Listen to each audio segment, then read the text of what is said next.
Hey everybody, DR Sabodash here, and just wanted to do a video to explain my Mesmer condition build and some of the advantages I find, with different traits and whatnot. So just starting off right off the bat here, you can see I have full power, vitality, condition damage gear. Everything is focusing on condition damage and power. Trinkets are all same, except for the odd thing. Backs. Backs are ridiculously hard to find, and especially with Ascendeds and Ecto prices the way they are, but that's not what this video is about. So, from the traits, I decided to go full domination and full illusion, and, inspiration. Had to put 10 somewhere. But, decided to go with Mind Rack, causes 20% more damage, because I'm doing a lot of, shattering with the amount of clones that I'm putting out. Also, torch skills remove conditions and cooldown because I'm using the prestige a lot with a sword offhand. And glamour skills cause confusion for 5 seconds because with feedback you can completely shut down range, and there's a really cool combo with condition damage, the condition damage, the confusion, and the projectile reflection there. So for the illusions, I have confusion lasts 33% longer. All shatters can inflict confusion.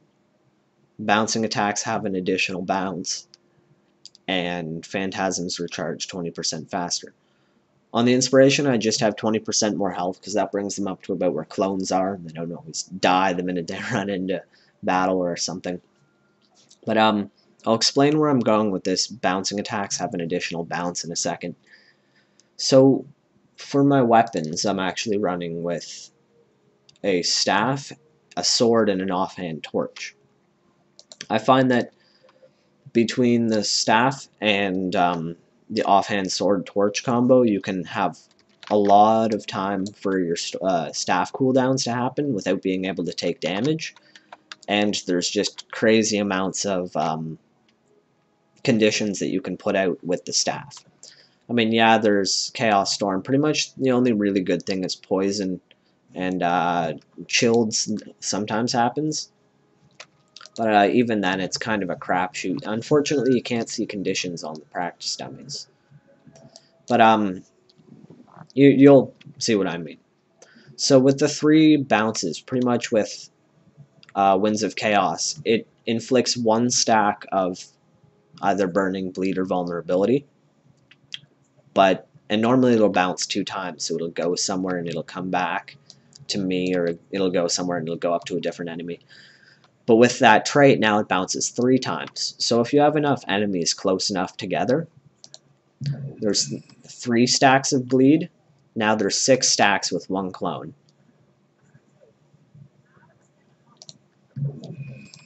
There's 9 stacks with 2 clones. So pretty much there's 9 condition stacks going on, either 1 or 2 enemies or however many there are. It's like a small AoE.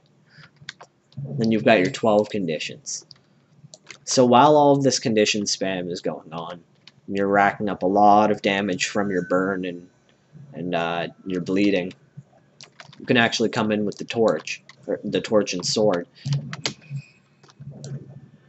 And I love doing that, using the illusionary leap to come in behind something and then disappearing. And even in PvP, people do not know where you go. So pretty much from there, I was actually able to come back and have a full staff recharge without being able to take damage at all. So when this cools down, I'll show you what I mean again.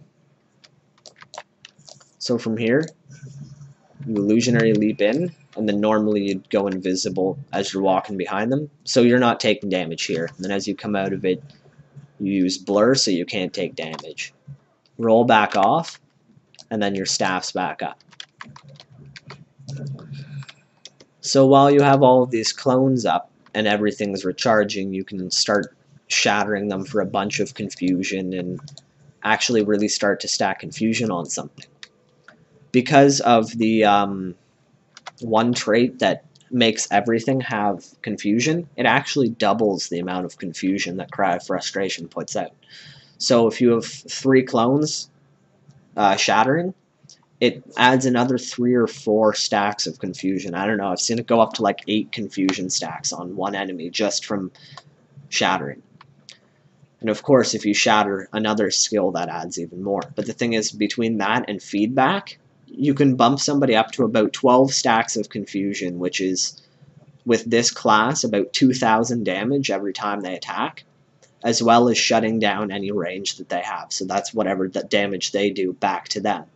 It can completely kill a ranged PvP build. Like, they'll kill themselves in a matter of seconds. So that's about it for this build. It's mostly, yeah, condition spamming and avoiding. You can still have a lot of stuff up for throwing, just literally throwing clones at people.